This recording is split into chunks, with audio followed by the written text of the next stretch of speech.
하나님 말씀은 여호수아 5장 13절에서 15절까지 교독하십니다. 여호수아 5장 13절. 여호수아가 여리고에 가까이 이르렀을 때에 눈을 들어 본즉 한 사람이 칼을 빼어 손에 들고 마주 서 있는지라. 여호수아가 나아가서 그에게 묻되 너는 우리를 위하느냐 우리의 적들을 위하느냐 하니, 그가 이르되 아니라 나는 여호와의 군대 대장으로 지금 왔느니라 하는지라. 여호수아가 얼굴을 땅에 대고 엎드려 절하고 그에게 이르되 내 주여 종에게 무슨 말씀을 하려 하시나이까. 여호와의 군대 대장이 여호수아에게 이르되 네 발에서 신을 벗으라 네가 선 곳은 거룩하니라 하니 여호수아가 그대로 행하니라. 하나님 아버지, 은혜를 감사합니다. 오늘도 이 새벽 시간에 하나님 말씀 앞에서 싸우니 아버지 하나님 두렵고 떨리는 마음으로 처음 듣는 하나님의 음성으로 내 생각과 경험과 이미 들어왔던 그런 편견에 사로잡히지 않고 하나님의 말씀을 제대로 깨닫고 전하게 하여 주옵소서. 예수님 이름으로 감사하며 기도드리옵나이다. 아멘. 자, 성경을 읽는데 구조가 중요하다 그랬죠. 구조를 모르면은 이제 근데 구조가 중요한데 그 구조를 알라 그러면 성경을 잘 알아야 돼요. 이 성경 자체를 제대로 알아야 돼요. 자, 1장에서 5장 12절까지는 가나안 정복을 위하여 준비하는 과정이었고, 이제 5장 13절 이후부터 12장까지인가 여기는 계속해서 가나안을 정복하는 기사입니다. 그러니까 여러분 한번 보세요. 지금 오늘 첫 절에 여리고가 나오죠. 여리고. 가나안 정복의 첫 성이 여리고입니다. 그런데 우리가 어제 봤잖아요. 가나안 정복 전쟁을 준비하는 마지막 내용이 뭐야? 마지막 내용이 할례를 행하고 유월절을 지키는 것이었어요. 할례를 행하고 유월절을 지키는 것. 이제 그 유월절을 지키고 난 다음이겠죠. 요단강을 건너서 이제 할례를 행하고 유월절을 지키고 그동안 먹던 만나가 끊어지고 이제 가나안의 곡식을 먹기 시작하는 그때 준비의 끝은 할례를 행하고 유월절을 지키고 만나를 먹지 않고 이제 가나안 땅의 소출을 먹게 되는 그때로부터 이제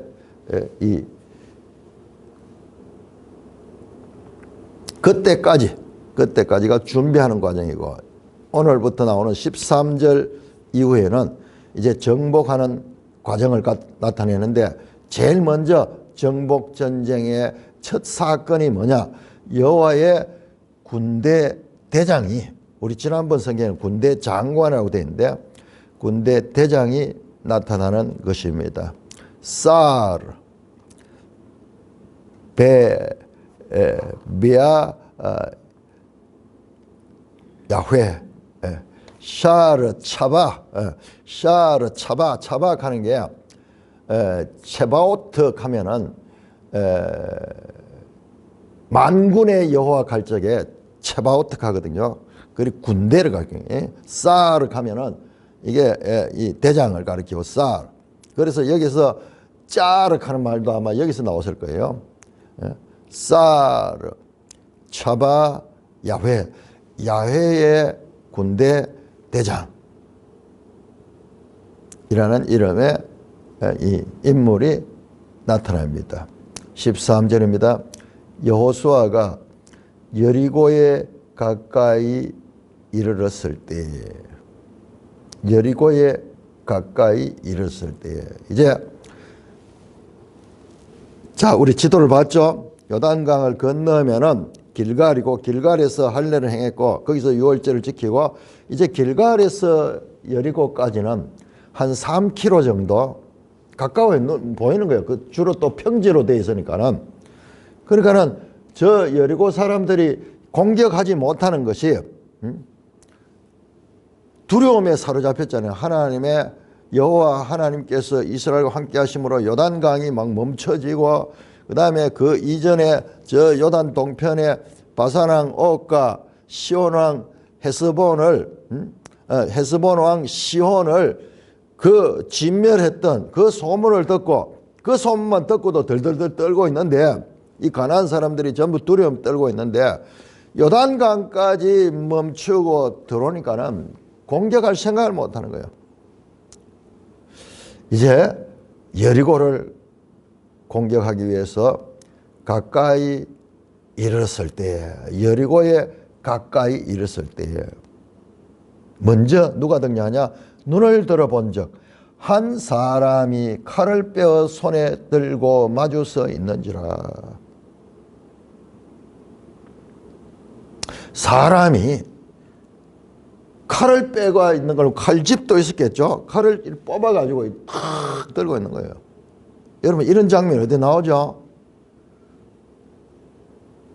이 장면이 어디에 나오냐 그러면은 다윗 시대 사무엘상에 보면은, 사무엘 하네요. 사무엘 하에 보면은 다윗이 인구조사했을 적에 칼을 쫙 들고 있는 여호와의 사자가 나타나잖아요. 그럼 여호와의 사자가 나타나고 칼을 들고 나타나면은 이것은 너무나 두려운 거예요. 너무나 두려운 거예요. 그런데 이 여호와의 사자는 하나님의 말씀을 순종하는 자들에게는 그들을 앞장서서 나가서 전쟁을 이기게 하는 거고, 불순종한 자들에게 여호와의 사자가 칼을 들고 있을 적에는 이거는 이스라엘을 죽이는 칼이에요. 이스라엘. 그래서 여러분, 다윗 시대에 인구조사했다가 많은 사람이 거기서 죽음을 당하잖아요. 전염병이 돌고 죽음을 당하잖아요. 몇만 명이, 수만 명이 죽잖아요. 그러니까는 그 사건은 나중이고, 이게 먼저야. 이게 제일 먼저 지금 여호와의 사자가 칼을 빼어 손에 들고 마주서 있는지라. 여호수아가 나아가 그에게 묻되 너는 우리를 위하냐 우리의 적들을 위하냐. 아마 너는 그러니까 우리말로 하니까 이 낮춰 가지고 막 말하는 것이 이렇게 보이는데, 아마 우리같이 이렇게 이 말을 높임말 낮은말이 이 외국 언어에는 잘 없거든요. 그런 거 보면 우리가 그 계급적인 질서 이런 걸 되게 강조하는 그런 민족인 것 같아요. 그러게 당신은 우리를 위하는 자입니까? 아니면은 저 가나안 우리의 적들을 위하는 자입니까? 그렇게 질문하니까는 그가 이르되 No, 아니라 나는 여호와의 군대 대장으로 왔다. 너 편도 아니고 가나안 편도 아니고 하나님의 군대의 대장으로 지금 왔다라는 말입니다. 여러분, 이분이 우리가 신약 성도들은요, 신약 성도는 이분이 누구냐? 이분이 예수님일 수 있는 거예요. 예수님. 요한계시록 19장 11절에서 16절 보면 백마를 타고 등장하는 이 입에는, 그 손에는 좌우에 날선 검을 가지고 악의 무리들을 섬멸시키는 이 거룩한 전사로 오시는 예수님이십니다. 그거는 몰라요, 여기서는. 신약까지 다 연결해서 보면은 거룩한 전사로서 오시는 이 구원자의 등장입니다. 그건 여호수아도 봐도 몰라요. 여호수아가 얼굴을 땅에 대고 엎드려지라고 그 이야기를 들으니까 하나님의 사자라니까 그대로 엎드리죠. 이런 장면도 여러 군 나오죠. 대표적인 게 뭔가 다니엘서에 보면은 그 하나님의 천사 앞에 다니엘이 완전 엎드려가 죽은 자 같이 되는 거죠. 요한계시록 보면 세례 요한, 사도 요한이 마지막에 여호와의 천사를 하나님처럼 생기면서 그 앞에 무릎 꿇고 이런 장면들이 나오죠. 이 하나님의 거룩하신 그 위엄 앞에 인간으로서는 엎드려서 얼굴을 땅에 대고 엎드려서 절하고 이러대요. 내 주여 종에게 무슨 말씀을 내 주여. 그러니까 입에서 하나님이라는 고백이 나오는 거예요. 주님이 주님. 이 주님이 구약에 이미 나오신 예수 그리스도였습니다.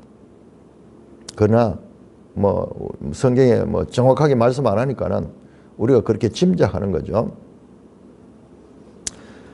그러자 여호와의 군대 대장이 여호수아에게 이르되 네 발에서 신을 벗으라.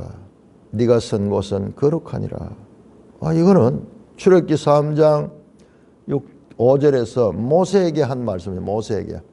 모세가 호렙산 떨기나무 앞에 있을 적에 하나님이 나타나셔가지고 모세에게 네 발에서 신을 벗으라. 왜?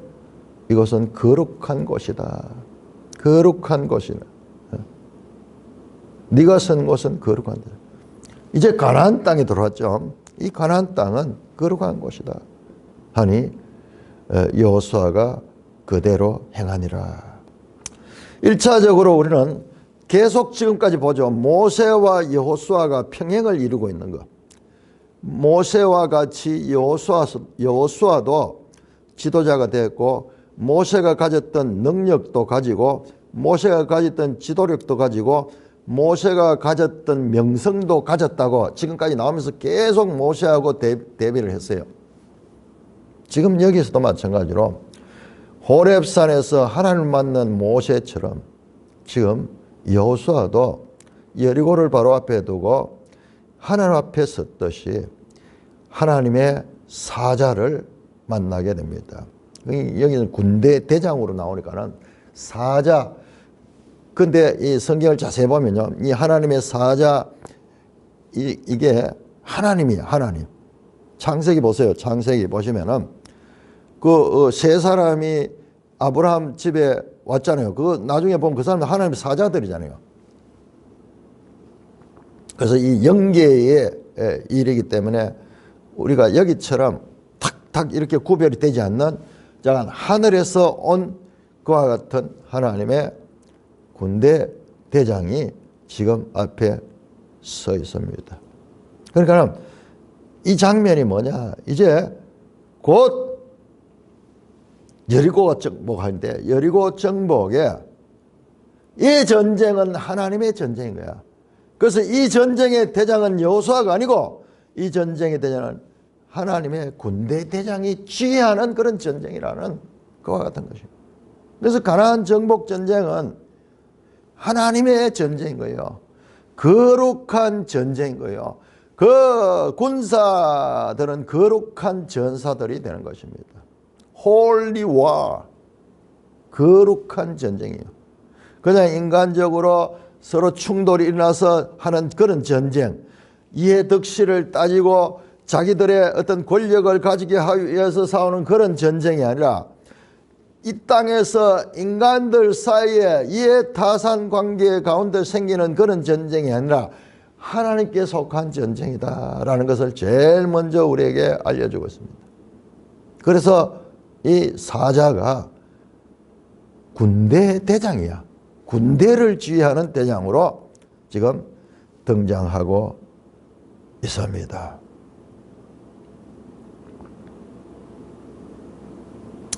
6장 넘어갑니다. 6장 1절에서 5절까지 교독합니다. 여호수아 6장 1절 이스라엘 자손들로 말미암아 여리고는 굳게 닫혔고 출입하는 자가 없더라. 여호와께서 여호수아에게 이르시되 보라 내가 여리고와 그 왕과 용사들을 내 손에 넘겨 주었으니 너희 모든 군사는 그 성을 둘러 성 주위를 매일 한 번씩 돌되 엿새 동안 그리하라.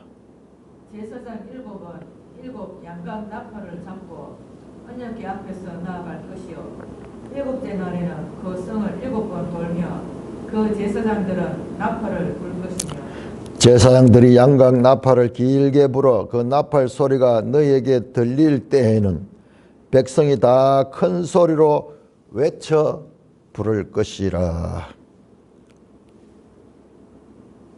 그리하면 그 성벽이 무너져 내리니 백성은 각기 앞으로 올라갈지니라 하시매. 자, 이렇게 이제 여호와의 군대 장관이 아주 상징적으로 나타나고 다시 여호와께서 여호수아에게 말씀하십니다. 보세요. 1절에 보면은 이스라엘 자손들로 말미암아 여리고는 구체에 닫혔고 출입한 자가 없더라. 무슨 말이냐 그러면은 앞에서 나왔죠. 요단강을 건너자마자 가나안 사람들이 그 소문을 다 알고 두려워하며 정신이 혼미했더라 되어 있죠. 마음이 녹고 정신이 혼미했더라. 그 장면이 나왔었죠. 5장 1절 말씀. 그러니까는 여리고성이 꼭 문을 닫고 출입한 자가 없는 거예요. 이스라엘 자손들로 말미암아.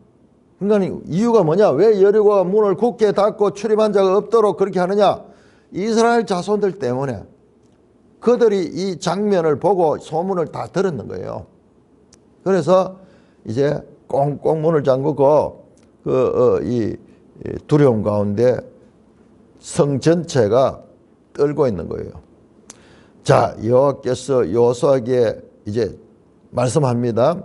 어떻게 그 성을 정복할 것인가를 말씀하는데 칼과 창으로 정복하는 것이 아니라 2절에서 5절까지는 여호와께서 여호수아에게 말씀하시는데, 자 2절을 보시면은 3절입니까? 2절에 여호와께서 여호수아에게 이르되 보라, 내가 여리고와 그 왕과 용사들을 네 손에 넘겨 주었으니 아직까지 여리고에 가지도 않았는데 하나님께서 내가 여호와께서 여리고와 그 왕과 용사들을 네 손에 넘겨 주었다. 이미 현재 완료 시제로 말씀합니다. 이게 왜 이렇지? 여러분 이제 앞으로 여호수아서를 보면서 이런 걸 자꾸 볼 거예요. 이걸 뭐라 그러냐? 하나님이 지금 말씀하시는 거거든요. 이 사람의 이야기가 아니에요. 하나님이 말씀하시는 것은 미래지만 현재예요. 이게 신적 시제예요. 신적 시제. 하나님은 시간에 제한되는 분이 아니야. 그래서 알파와 오메가고 시작과 나중이고 처음과 끝이라. 우리 계시록에서 이 말씀은 여러 번 나오잖아요. 이게 무슨 뜻이냐 그러면 하나님은 시간적 공간적인 것을 초월하시는 분이다 그 말이에요. 여러분 이 시간과 공간은 서로 상관관계를 가집니다. 시간과 공간은 이 공간과 시간은 서로 상관관계를 가집니다. 우리가 살고 있는 이 땅에 지금 있는 시간은 절대적인 질서가 아니에요. 그게 무슨 말이지? 저도 잘 몰라요. 그런데 물리학자들 이야기를 들어보면은 여러분요, 여기에서 이 땅에서 아주 빠른 속도로 나는 로켓을 타고요, 인공위성을 타고 쫙 거슬러 올라가면요, 하늘 올라가면은 이 상둥이가 있다 치더라도 이 지구에 남아있는 사람은 늙어가지고 이 노인이 되지만은 그러나 그 사람은 돌아올 때요, 그 시간 그 속도만 제대로 하면은 돌아올 때 출발 때 청년의 그 모습이고 이 사람은 늙어 있는 거예요. 그러니까 이 시간과 공간 개념은 우리한테는 절대적으로 주어진 거지만은 이게 우주적 차원에서 보면 절대적인 게 아니에요. 그렇잖아요. 우리 지금 저 달에 가는 사람들은 거기 가면은 이런 인력의 영향을 안 받잖아요. 공중에 둥둥 떠다니는 거 봤잖아요. 그러니까 우리가 이 해 아래서 살고 있는 이 질서는 절대적인 질서. 이게 크게 보니까 상대적인 질서라. 그러니까는 여기에서 하나님의 시제는 이 땅의 시제가 아닌 거예요. 이걸 갖다가 신적 시제라고 해요. 신적 시제. 하나님을 엘로힘이라 하거든요. 엘로힘 할 때 힘, im 붙으면은 여기 복수거든요. 그런데 유일하신 한 분 하나님인데 하나님들로 되어 있거든. 그걸 언어적으로 번역하면 하나님들이 돼요. 엘로힘. 그 뭐냐? 물론 이제 삼위일체 하나님을 가리키는 표현으로도 볼 수 있지만은 이걸 갖다 신적 장음 복수라 그래요. 신적 장음 복수. 이거는 우리 질서하고 다른 거예요. 하나님에 붙이는 거룩하고 우리의 인간의 어떤 그 수로 헤아릴 수 없는 신적인 장엄함을 나타내는 복수야. 복수야. 그러니까 이거는 그런 단어는 하나님한테만 적용되는 거예요. 이런 동사도 하나님께만 적용되는 거예요. 뒤에 또 나옵니다. 우리 한번 볼까요? 8장 1절 한번 보실까요? 이런 걸 이제 봐내는 게 이게 이제 성경을 보는 묘미예요. 자, 8장 1절을 보시면요. 8장 1절을 보면은 이거는 아이성 전쟁이거든요. 근데 아이성 전쟁에는 패배했잖아요. 뒤에 나오겠지만은 아이성 전쟁에는 쉽게 생각하고 여리고의 승리를 생각하고 아이성 전쟁에 갔다가 거기서 패배했거든요. 그래서 여호수아가 하나님 앞에 기도하고 그런 낙심해가 있고 이런 가운데서 다시 두 번째 아이성을 정복할 적에 나오는 말씀이 여호수아 8장 1절이에요. 8장 1절. 똑같습니다. 지금 읽었던 말씀과 똑같아요. 보라! 8장 1절 후반절에 보세요. 보라, 내가 아이의 왕과 그의 백성과 그의 성읍과 그의 땅을 네 손에 넘겨주었으니 아직 들어가지 않았는데 넘겨주었다고 말씀하잖아요. 똑같은 거예요. 그러니까 이런 걸 보면은 이게 우리 그냥 보면 이게 시제도 안 맞고 이러니까는 이게 성경이 왜 이렇지? 아니에요. 성경 나름대로 질서를 가지는 거예요. 다시 우리 6장에 돌아보세요. 6장 2절 말씀과 비교해 보세요. 똑같습니다. 보라, 이까지 똑같아요. 보라, 내가 여리고와 아이와 8장에서는 8장 1절에는 아이의 왕과 여리고와 그 왕과 용사들을 네 손에 넘겨주었다. 똑같아요. 똑같아요. 하나님의 말씀은 그 자체가 실제인 거 실제.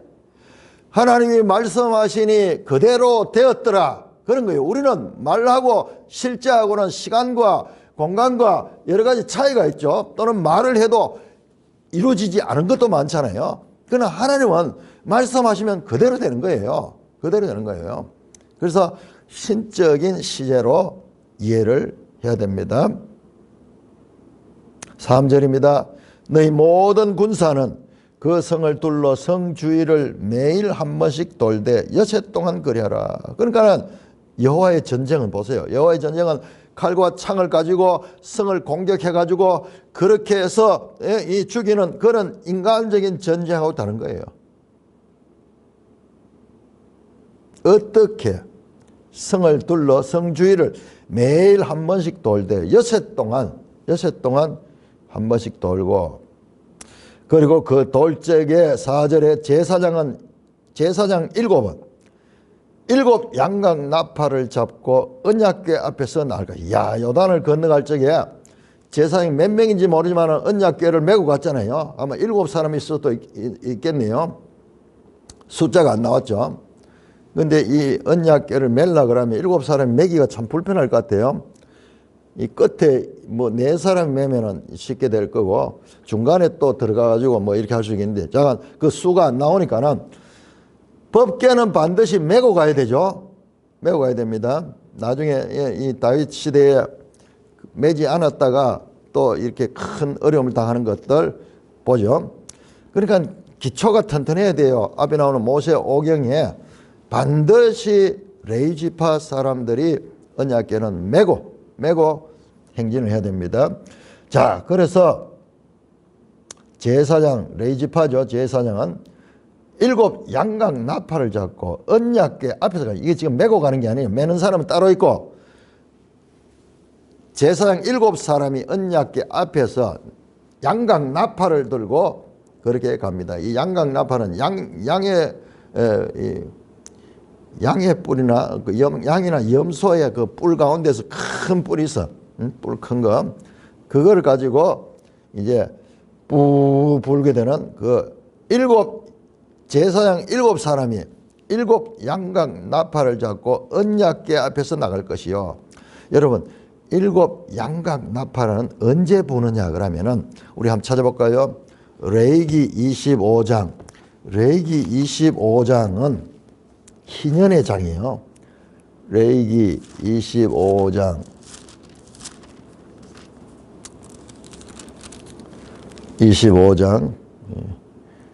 8절부터 너는 7 안식년을 계수할지니 곧 이는 7년의 7번인즉 안식년 7년 7 곱하기 7년 7년이 7번 되면 7이 49년 그 다음에 50년째 되는 날이 그때가 보세요. 9절에 너희는 뿔나팔 소리를 내되 전국에서 뿔나팔을 크게 불지라 그렇게 말씀하고 있습니다. 이 뿔나팔이 양각 나팔입니다.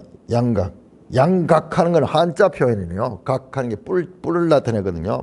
여기는 그냥 우리 말로 번역해 뿔나팔로 했는데요. 이게 원어적으로 같아요. 그래서 이건 뭐냐? 10절 보세요. 50년째를 거룩하여 그 땅에 모집을 자유를 공포하라. 이 해는 너의 희년이 너희는 각각 소리라. 그러니까 이 뿔나팔을 불면은 이게 뭐냐 하면 희년이야, 자유야, 해방이야, 기쁨의 해야. 이게 누가복음 4장 18절에 주께서 은혜의 해라, 은혜의 해를 선포하러 왔다 하는 게 바로 그거예요. 은혜의 해 가는 게 이 바로 이 희년이에요. 하나님께서 모든 그동안의 채무관계, 그동안에 살아가면서 생겼던 이 문제들을 원상태로 다 돌려보내는 거예요. 희년제도인 거예요. 그래서 이것을 우리 성경에 번역해도 희년은 기쁨의 해다. 기쁨의 해다. 원래 분배해줬던 대로 다 자유를 얻고 종되었던 자들 빼앗겼던 토지도 다 원상태로 회복되는 그와 같은 그 희년을 나타내는 그 7이라는 숫자가 나오죠. 여기도 마찬가지로 오늘 본문에도 제사장 7이 7 양각 나팔을 잡고 언약궤 앞에 나갈 것이고 7째 날 그 중에서도 7째 날에는 성을 7번 돌며 7이죠. 그 제사장은 그때 이제 나팔을 부는 거예요. 나팔을 부는 거예요. 제사장들이 양각 나팔을 길게 불어 그 나팔 소리가 들릴 때 백성은 자, 나팔 소리는 전쟁의 신호인데 길게 부를 때가 있고 짧게 부를 때가 있고 나팔 소리에 따라 가지고 신호가 있는 거예요. 그래서 길게 불면은 전쟁의 신호인 거예요. 기상 나팔도 있죠. 빰빠라빰빰빰 그럼 이러면 일어나라는 신호구나. 짧게 삐삐삐 하면은 또 뭐 모이라는 신호구나. 뭐 이런 식으로 신호가 있는데 길게 부는 것은 이제 전쟁의 선포를 알리는 그와 같은 소리입니다. 약속되어 있겠죠. 그래서 그럴 적에 백성은 다 큰 소리로 외쳐 부를 것이다. 그리하면 그 성벽이 무너지니 백성은 각기 앞으로 가요. 특이하죠. 이 세상에 이런 전쟁이 어디 이게 바로 하나님의 전쟁, 거룩한 전쟁의 말씀. 그러니까 이 전쟁은 이 말씀대로 되거든요. 그러니까 가나안 정복 전쟁은 칼과 창과 무기를 가지고 말을 타고 그렇게 하는 전쟁이 아니에요. 이렇게 전쟁의 이 과정에 대해서 하나님께서 말씀하십니다. 자, 그러자 4절, 6절에서 7절 교독하십니다. 6절 눈의 아들 여호수아가 제사장들을 불러 그들에게 이르되 너희는 언약궤를 메고 제사장 7은 7 양각 나팔을 잡고 여호와의 궤 앞에서 나아가라 하고 또 백성에게 이르되 나아가서 그 성을 돌 때 무장한 자들이 여호와의 궤 앞에서 나아갈지니라 하니라. 자, 지금은요 6절 7절을 따로 나오죠. 앞에 나오는 내용, 하나님이 여호수아에게 명령했고, 이번에는 하나님께서 여호수아에게 명령하신 그 명령을 여호수아가 제사장과 그 백성들에게 전하는 거예요. 자, 요게 아니 그냥 하나님께서 말씀하신 대로 했다 그러면 짧게 처리하면 되겠는데 똑같이 반복하잖아요. 여러분, 이게 무엇이냐 그러면은, 여러분 출애굽기 보세요. 출애굽기 25장부터입니까? 출애굽기 25장부터 31장까지 가요. 성막 만드는 이야기. 너희는 이렇게 성막을 만들어라 하는 성막을 만드는 그 명령에 하나님께서 규례를 주는 규례. 그 다음에 35장부터 나머지 40장까지는요. 그 말씀 그대로 똑같이 이거 만들었다 하는 거예요. 한쪽은 앞에 나오는 긴 내용은 설계도고, 그 다음에 이 35장 이후에 40장까지는 시행했는 내용이요. 왜 똑같은 말씀을 이렇게, 그러니까 지루하기 짝이 없죠. 그런데 그 지루하기 짝이 없도록 우리가 느껴야 되는 거예요. 왜냐? 반드시 하나님의 말씀은 그대로 성취된다. 말씀하신 대로 순종해야 된다. 그걸 나타내는 지리한 방법을 통해서 반복되지만은 그런 과정을 거치는 거예요. 지금도 마찬가지입니다. 뒤에 나온 내용도 보면은 하나님께서 지금 전략을 다 주셨죠. 이제 그것을 그대로 행하는 겁니다. 자, 먼저 여호수아가 제사장 7을 불렀겠죠. 그 다음에 양각 나팔을 잡고 언약궤 앞에서 나아가라 그렇게 하고, 두 번째 또 백성에게 이르되 성을 돌 때 무장한 자들이 여호와의 궤 앞서 나갈지니라 하면서 이렇게 이제 이 앞에서 말씀하신 것과 실제 행하는 것을 지금 말씀하고 있습니다. 그러니까 하나님이 말씀하신 것과 백성이 순종했는 것, 요 관계를 이게 중요하게 보는 거예요. 하나님 말씀했는데 백성이 순종하느냐 하느냐, 이거는 백성의 책임의 소재가 되는 것입니다. 자, 8절에서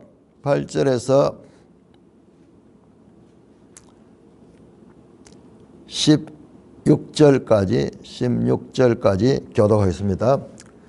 여호수아 6장 8절. 여호수아가 백성에게 이르기를 마침에 제사장 7은 양각 나팔 7을 잡고 여호와 앞에서 나아가며 나팔을 불고 여호와의 언약궤는 그 뒤를 따르며, 그 무장한 자들은 나팔 부는 제사장들 앞에서 행진하며 후고는 그의 뒤를 따르고 제사장들은 나팔을 불며 행진하더라. 여호수아가 백성에게 명령하여 이르되 너희는 외치지 말며 너희 음성을 들리게도 하지 말며 너희 입에서 아무 말도 내지 말라. 그리하다가 내가 너에게 명령하여 외치라 하는 날에 외칠지니라 하고, 여호와의 궤가 그 성을 한 번 돌게 하고 그들이 진영으로 들어와서 진영에서 자니라.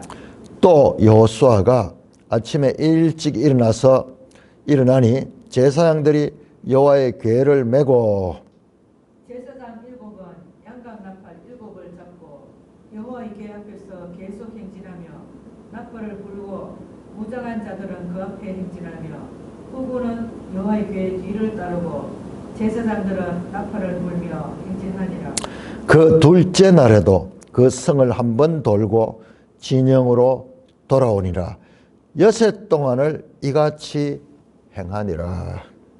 휴업제 날 새벽에 그들이 일찍이 일어나서 전과 같은 방식으로 그 성을 7번 도니 그 성을 7번 돌기는 그날 뿐이었더라. 7번째 제사장들이 나팔을 불 때 여호수아가 백성에게 이르되 외치라 여호와께서 너에게 이 성을 주셨느니라. 자, 여기까지 잘라서 읽겠습니다. 지금 똑같은 내용이죠. 앞에서 하나님께 명령했는 것을 그대로 실천하는 내용입니다. 8절입니다. 여호수아가 백성에게 이르기를 마치고 백성에게 7절에서 말씀했죠. 제사장 7은 양각나팔 7을 잡고 여호와 앞에서 나가며, 여호와 앞에서 나가는 것은 언약궤 앞에서 나가며 나팔을 불고 여호와의 언약궤는 그 뒤를 따르며, 그 다음에 그 무장한 자들은 나팔 부는 제사장 앞에서 행진하고. 자, 요게 이제 정리가 되네요.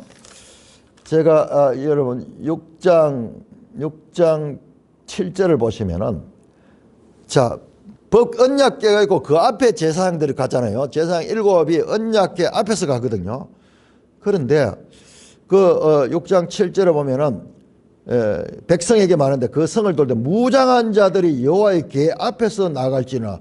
무장한 자들이 여호와의 궤가 있고, 자, 여호와의 궤가 있고, 그 다음에 여기 앞에 제사장들 있죠. 제사장들.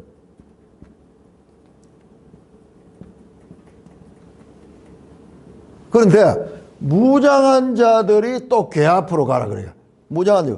그러면 궤 앞에는 제사장도 있고 있는데 위치가 어딘지 6장 7절까지는 알 수가 없어요.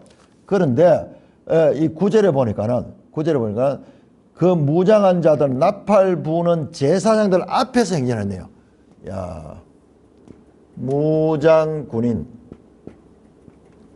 무장군인들이 앞서서 갔네요. 그 다음에 궤 뒤에 또 백성들이 따라가 있죠. 이 백성들이 따겠죠. 자, 이런 구조입니다. 그러니까는 궤가 여기 중간에 있도록 되어 있네요. 자, 그래서 제사장들은 나팔을 불며 행진하더라. 그래 이제 이 행진할 적에 이 제사장들이 나팔을 불면서 그렇게 행진합니다. 10절입니다. 여호수아가 백성에게 명령하여 이르되 너희는 외치지 말며 너희 음성을 들리게 하지 말며 너희 입에서 아무 말도 하지 말라. 자, 이 행진할 동안 백성들은 침묵하는 거예요. 침묵. 사람의 소리는 들리지 않도록. 거리다가 내가 너희에게 명령하여 외치라 하는 날에 외칠지라. 외치라 하는 날. 그러니까는 7째 날에 외치게 되겠죠. 그래, 그 전에까지 6일 동안은 그냥 돌기만 하고 침묵하면서 돌기만 하는 거예요. 너무 여리고 사람들이 너무 두려웠겠죠. 이건 무슨 칼과 창으로 하는 전쟁도 아니고 와서 행진만 하고 있으니까는 그 성 안에 있는 사람들은 심정이 어떻겠어요. 11절입니다. 여호와의 궤가 그 성을 한번 돌게 하고 그들이 진영으로 돌아서 진영이 자리라. 자, 여호와의 궤를 중심으로 해서 성을 한 바퀴 쭉 돌고, 여러분 우리가 생각하듯이 그렇게 큰 성은 아니에요. 고대 성이라는 게 그렇게 크지는 않아요. 그래서 여기를 한 바퀴 돌라 그러면은 시간이 그렇게 많이 걸리지 않아요. 어떤 학자는 20분만 하면 돌 수 있다 그래요. 고대는요 그렇게 큰 성을 지을 수 있는 기술이 없어요. 그래서 이제 그러면 뭘 했느냐? 종일 한 바퀴 딱 돌고는 다시 진영으로 돌아 쉬는 거예요. 12절입니다. 또 여호수아가 아침에 일찍 일어나서, 여러분 자세히 보시면요, 여호수아가 아침에 일찍 일어나는 내용이 계속 반복돼 나옵니다. 하나님의 전쟁이지만은 그 지도자인 여호수아는요 긴장하면서 또 사람으로서 할 책임을 다합니다. 지도자가 정신을 차리고 일찍 일어나서 백성들 앞에서 백성들을 점검하고 제사장들이 여호와의 궤를 메고 13절 제사장 7은 양각나팔 7을 잡고 여호와의 궤 앞에서 계속 행진하여 나팔을 불고 무장한 자들은 그 앞에 행진하고. 확실히 정해졌네요. 무장 군인들이 제일 먼저 있고 제사장 7이 있고 언약궤가 있고 그 뒤에 백성들이 따르는 이런 행렬로 가지고 그렇게 했습니다. 그러니까 제사장들은 나팔을 불면서 행진을, 나팔을 불면서, 백성들은 침묵하지만 제사장들은 나팔을 계속 불면서 그렇게 행진을 했습니다. 16절입니다. 둘째 날에도 그 성을 한 번 돌고 진영으로 돌아요. 둘째 날도 똑같이, 첫째 날도 똑같이 한 바퀴 돌고 다시 진영으로 돌아요. 엿새 동안을 이같이 행하니라. 일곱째 날 새벽에 그들이 일찍 일어나서, 자, 일곱째 날이 되었습니다. 이때는 새벽에 그 이스라엘 백성 전체가 일찍 일어나서 전과 같은 방식으로 그 성을 이번에는 7번을 돌았다. 일곱째 날에는, 전에는 한 번만 돌았는데 7번을 돕니다. 7번을 돌기는 그날뿐이었더라. 7번째 때에 제사장들이 나팔을 불 때 여호수아가 백성에게 이르되 외치라, 여호와께서 이 성을 너희에게 이 성을 주셨느니라. 이것도 마찬가지죠. 이 성을 주셨다. 아직까지 성을 차지하라, 미래가 아니고 짧은 미래지만은 그 미래 시제를 써야 되죠. 그런데 이미 주셨다, 그렇게 말이죠. 신적 시제, 하나님께서 주셨다, 그 말이죠. 신적 시제를 사용하고 있습니다. 일곱째 날 이제 외치고 그렇게 하고 있습니다. 자, 11절입니까? 그 다음에 몇 절이죠? 내가 이게 뭐 글을 하도 써놔놓은 게 절수가 다 가리부서. 17절이네요. 17절에서 19절까지 교독합니다. 17절. 이 성과 그 가운데 있는 모든 것은 여호와께 온전히 바치되 기생 라합과 그 집에 동거하는 자는 모두 살려주라. 이는 우리가 보낸 사자들을 그가 숨겨 주었음이니라. 너희는 온전히 바치고 그 바친 것 중에서 어떤 것이든지 취하여 너희가 이스라엘 진영으로 바치는 것이 되게 하여 고통을 당하게 되지 않도록 오직 너희는 그 바친 물건에 손을 대지 말라. 은금과 동철 기구들은 다 여호와께 구별된 것이니 그것을 여호와의 곳간에 드릴지니라 하니라. 자, 이렇게 해서 이 17절에 보시면은 여리고 성이죠. 이 성과 그 가운데 있는 모든 것은 여호와께 온전히 바치되, 자, 여기에 아주 중요한 단어가 있습니다. 온전히 바치다라고 번역되어 있는 것은 이것이 헤렘입니다. 헤렘입니다. 헤렘.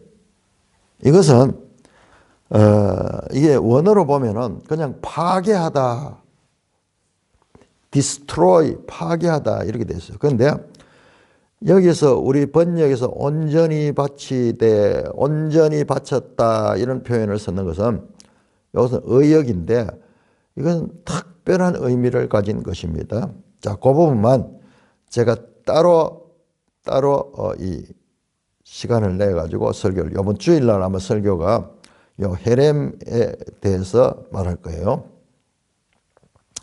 자, 제일 먼저 이제 여리고성을 공격해서 여리고성을 무너뜨린데 제일 먼저 하는 거 보세요. 라합입니다. 모든 것은 다 멸하되 기생 라합과 그 집에 동거하는 자는 모두 살려주라. 왜? 이 사람들이 과거 사자들을 숨겨주고 그들과 약조를 했다, 조약을 맺었다, 언약을 맺었기 때문에. 여러분, 이 여리고성이라는 큰 성을 정복하는데 첫째 관심이 그 성의 정복 과정에서 라합과 맺은 언약에 대한 기억이에요. 이게 하나님이십니다. 이게 하나님의 심령입니다. 하나님께서 여호수아에게 말했죠. 지금 이 여호수아가 말하잖아요. 여호수아. 그런 다음에 18절 너희는 온전히 바치고 그 바친 것 중에 어떤 것이 취하여 너희가 이스라엘 진영으로 바치는 것이 되게 하여 고통을 당하지 않도록 하라. 여러분, 이 번역이 좀 이상하죠? 그건 실제로 그런 거예요. 여기에서 18절에 헤렘 하는 말, 온전히 바쳤다 하는 말도 헤렘이고, 그 바친 것 중에서 갈 때도 헤렘이고, 그 다음에 너희가 이스라엘 진영으로 바치는 것이 되게 하라. 이것도 헤렘이요. 헤렘 세 번 나옵니다. 헤렘은 이 특별한 것입니다. 특별한 것입니다. 자, 특별히 이 18절은요. 자세히 보세요. 너희는 온전히 바치고 그 바친 것 중에 어떤 것이 취하여 너희가 이스라엘 진영으로 바치는 것이 되게 하여 고통을 당하게 되냐는 무슨 말이요? 자, 이 여리고성의 이 모든 것들은 하나님께 바치는 거예요. 그래서 완전히 진멸한 거, 불태워 버립니다. 다. 사람이나 짐승이나 성이나 다 파멸시키는 거예요. 다. 그런데 그 가운데서 너희가 어떤 것을 취했다. 그 완전히 진멸해야 되는데 그 가운데서 뭔가를 취했다 그러면은 취했는 그것 때문에 너희가 헤렘되는, 너희가 진멸되는 거예요. 그 말씀입니다. 헤렘에 오직 너희는 그 바친 물건, 또 헤렘이죠. 손대지 말라. 다시 한번 이야기합니다. 헤렘 계속 이럽니다. 은금과 돈철 기구들은 다 여호와 구별된, 그것들은 여호와의 것과. 자, 그 헤렘하는 가운데 은이나 금이나 그 다음에 동철로 만드는 이런 이 광물로 구성된 이것들은, 이건 불태워도 타지도 안 하잖아요. 이것들은 여호와의 곳간에 드리고 나머지 생명 있는 건 다 헤렘 진멸시키라 말씀입니다. 자, 오늘 시간이 앞에서 잠깐 제가 헤렘에 대해서 말씀을 드리면요. 이 헤렘은 특별한 그 하나님의 법입니다. 이거 이해 못해 가지고 여호수아서를 너무나 많은 사람들이 오해를 하는 거예요. 그런데 이 헤렘법에 대해서는 앞서서 이 배경을 알아야지 이게 이해가 됩니다. 그러니까는 성경을 우리가 그냥 뭐 여호수아만 읽어가지고는 하나님이 너무 나쁘다. 그리고 하나님이 너무 무자비하다. 아니, 항복하는 자는 살려주고 그 다음에 거기에 짐승이나 이런 것도 쓸만한 것들은 쓰면 되지. 왜 무조건 다 죽이라 그러느냐. 너무 잔인하다. 그런 식으로 우리가 오해를 할 수가 있는 거예요. 제가 이것을 설명하려고 하다가 오늘 새벽에 잠자는데 이 말씀이 떠오르는 거예요. 이 말씀이 탁 떠오르는데 뭐가 떠오르냐? 다른 말씀들이 떠오르면서 연결이 되는 거예요. 제가 그 말씀만 드리겠습니다. 오늘 시간에. 자, 여러분. 자, 우리 신명기 33장을 한번 열어보세요. 신명기 33장. 자, 헤렘을 이해를 하려고 그러면은, 자, 성경은 아까 봤죠? 신적 시제, 하나님이 하시는 일에는 시제 자체도 미래가 현재가 돼버려. 심지어는 또 과거도 또 현재가 돼버려. 그러니까 이 시제 자체가 우리의 이 시간하고 다릅니다. 그러니까 하나님이 하시는 일들 가운데 우리가 이해되는 것도 있지만 이해되지 않는 부분이 있어요. 이해되지 않는 부분입니다. 자, 신명기 33장 8절에 보시면은 헤렘을 설명하기 위해서 제가 말씀을 드린 겁니다. 헤렘이 뭐냐? 우리 생각으로는 너무 잔인하고 우리 생각에는 너무나 비효율적이고 비실용적이고 그리고 항복하는 자를 살려가지고 내 종으로 삼다든지 뭐 이렇게 또 그런 내용도 나오거든요. 그런데 여리고에 있어서는 그것을 전혀 허용하지 않고요. 이 여리고에는 완전히 다 진멸해야 되는 거예요. 그러니 이걸 이해하려고 하면은 우리가 하나님에 대한 이해를 가져요. 자, 33장 8절에 뭐 레이지파에 대해서 모세가 예언하는 말씀이 나오는데 8절에 9절에 보시면요. 레이지파는 그는 그의 부모들에게 이르기를 내가 그들을 보지 못하였다 하며 그의 형제들을 인정하지 아니하며 그의 자녀를 알지 아니한 것은 주의 말씀을 준행하고 주의 언약을 지킴으로 말미암으리라. 무슨 말인지 여러분 이해됩니까? 레위 지파는 그의 부모의 길을 내가 그들을 보지 못했다고, 형제들을 인정하지 않고 자녀들을 알지 않은 거예요. 그런데 주의 말씀을 준행하고 주의 언약을 지키기 때문에, 주의 말씀을 준행하고 주의 언약을 지키기 때문에 부모에 대해서는 보지 못하였다고, 형제들을 인정하지 않으며 자녀를 알지 못하는 이상한 레위 지파에 대한 말씀이 나옵니다. 아니, 부모를 공경하고 가족들을 사랑하고 이 가족을 중시하는 것이 하나님의 말씀인데 여기에서는 전혀 그런 게 나오지 않아요.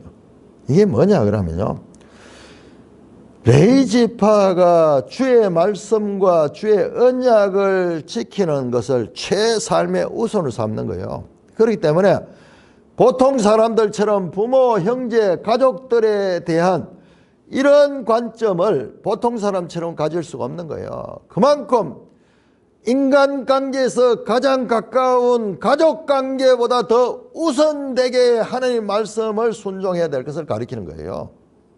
불효하라는 이야기 아니에요. 이들에게 최우선은 하나님의 말씀을 준행하고 그 말씀을 가르치는 그 역할이 최우선적인 것이란 말입니다. 여러분, 부모, 형제, 자녀 뭐예요?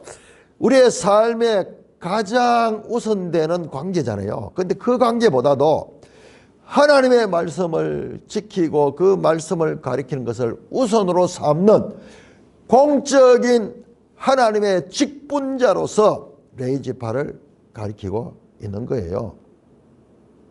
제가 왜 이 말씀을 드렸냐?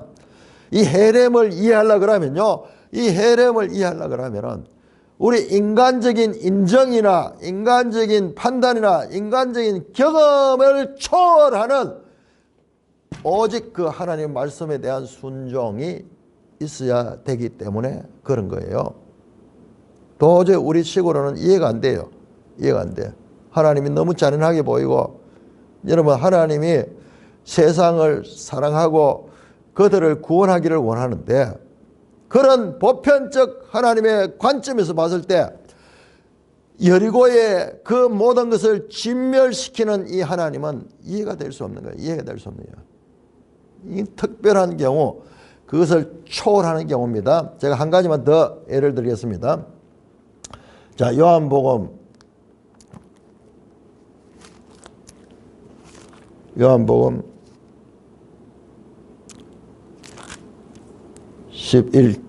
12장 1절에서 8절에 보시면요, 유명한 사건이죠. 베다니에서 마르다 마리아 두 자매의 그 나사로 집에, 나사로의 동생들이 여동생 마르다와 마리아의 집에 갔었죠. 그때 마르다는 열심히 섬기고, 그런데 마리아는, 우리 여기는 안 나옵니다만은 다른 경우에 보면 마르다는 몸으로 막 섬기고 마리아는 예수님 발 아래 앉아가지고 예수님 말씀 듣는데 집중하잖아요. 마리아가 화가 나가지고, 마르다가 화가 나가지고, 주님 좀 멀어 가이소. 내 바빠 죽겠는데 일 좀 도와주러 가이소. 그때 예수님께서 무슨 말씀하냐?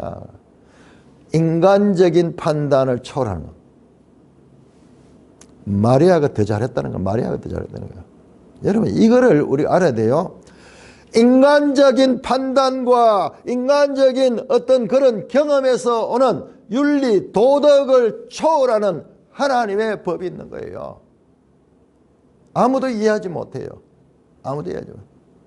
하나님 마리아를 손을 들어주고 마리아가 더 좋은 것을 우선해서 했다 그러는 거예요.